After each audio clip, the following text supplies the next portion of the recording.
اعوذ باللہ السمیع العلیم من الشیطان الرجیم۔ میں پناہ مانگتی ہوں اللہ کی جو سننے والا جاننے والا ہے شیطان مردود سے۔ بسم اللہ الرحمن الرحیم۔ شروع اللہ کے نام سے جو بڑا مہربان نہایت رحم کرنے والا ہے۔ السلام علیکم ورحمۃ اللہ وبرکاتہ۔ حضرت محمد صلی اللہ علیہ وآلہ وسلم اور ابو طالب کا سفر شام۔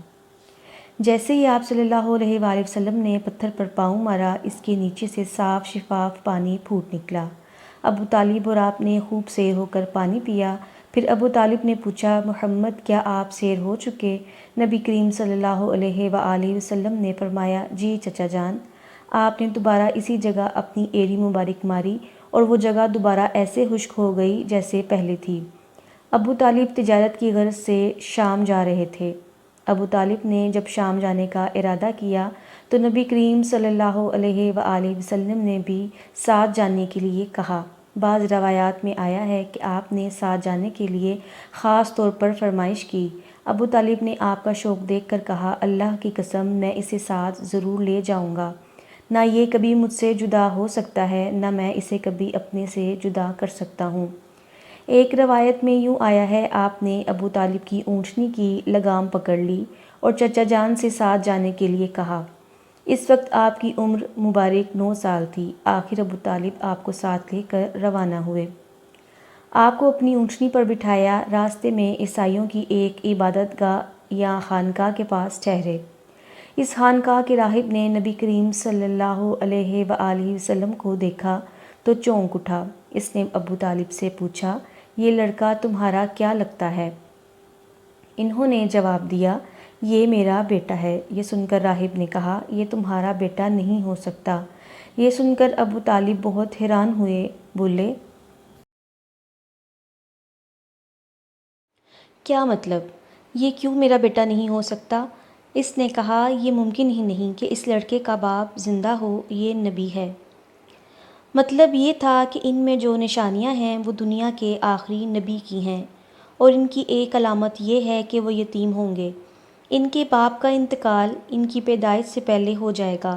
اس لڑکے میں آنے والے نبی کی تمام علامات موجود ہیں۔ ان کی ایک نشانی یہ ہے کہ بچپن میں ان کی والدہ کا بھی انتقال ہو جائے گا۔ اب ابو طالب نے اس راہب سے پوچھا، نبی کیا ہوتا ہے؟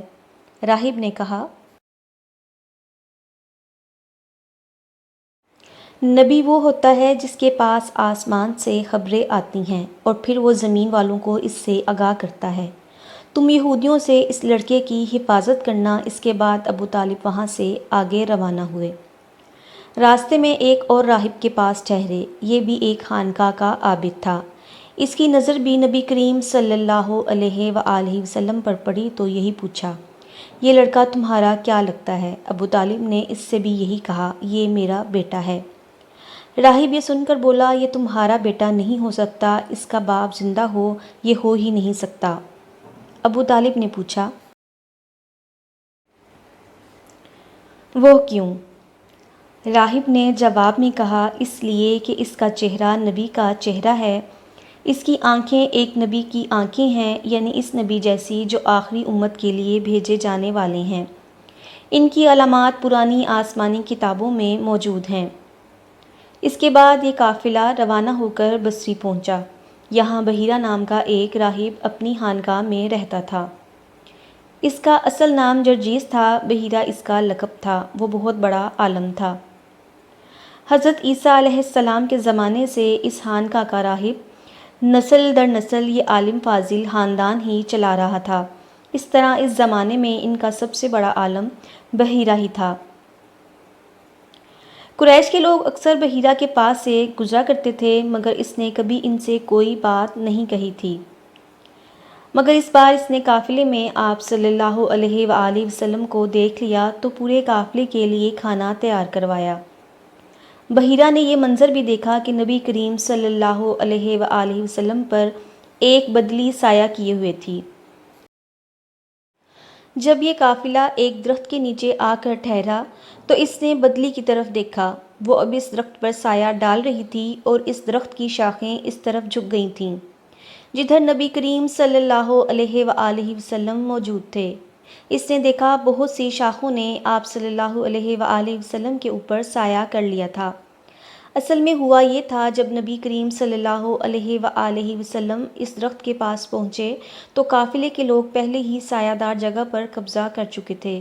اب آپ صلی اللہ علیہ وآلہ وسلم کے لیے کوئی سایہ دار جگہ نہیں بچی تھی، چنانچہ آپ جب دھوپ میں بیٹھے تو شاخوں نے اپنا رخ تبدیل کر لیا اور آپ کے اوپر جمع ہو گئیں۔ اس طرح آپ مکمل طور پر سائے میں ہو گئے۔ بحیرہ نے یہ منظر اپنی آنکھوں سے دیکھا تھا۔ آپ صلی اللہ علیہ وآلہ وسلم کی یہ نشانی دیکھ کر اس نے قافلے والوں کو پیغام بھجوایا: قریش والو، میں نے آپ لوگوں کے لیے کھانا تیار کروایا ہے۔ میری خواہش ہے کہ آپ تمام لوگ کھانا کھانے آئیں، یعنی بچے، بوڑھے اور غلام سب آئیں۔ بحیرہ کا یہ پیغام سن کر قافلے میں سے ایک شخص نے کہا: اے بحیرہ، آج تو آپ نیا کام کر رہے ہیں۔ ہم تو اکثر اس راستے سے گزرتے ہیں، آپ نے کبھی دعوت کا انتظام نہیں کیا، پھر آج کیا بات ہے؟ بحیرہ نے جواب دیا: آپ لوگ مہمان ہیں اور مہمان نوازی کرنا اچھی بات ہے۔ اس طرح تمام لوگ بحیرہ کے پاس پہنچ گئے، لیکن اللہ کے رسول صلی اللہ علیہ وآلہ وسلم ان کے ساتھ نہیں تھے۔ انہیں راستے ہی میں چھوڑ دیا گیا۔ بقیہ حصہ آئندہ آنے والی ویڈیو میں۔ بے شک اللہ تعالیٰ بہتر جانتا ہے۔ اگر اس ویڈیو میں کوئی غلطی یا سہو ہے تو اللہ تعالیٰ سے معافی کی طلبگار ہوں۔ اللہ تعالیٰ مجھے معاف فرمائے، آمین ثم آمین یا رب العالمین۔ صلو علی الحبیب صلی اللہ تعالیٰ علی محمد صلی اللہ علیہ وآلہ وسلم۔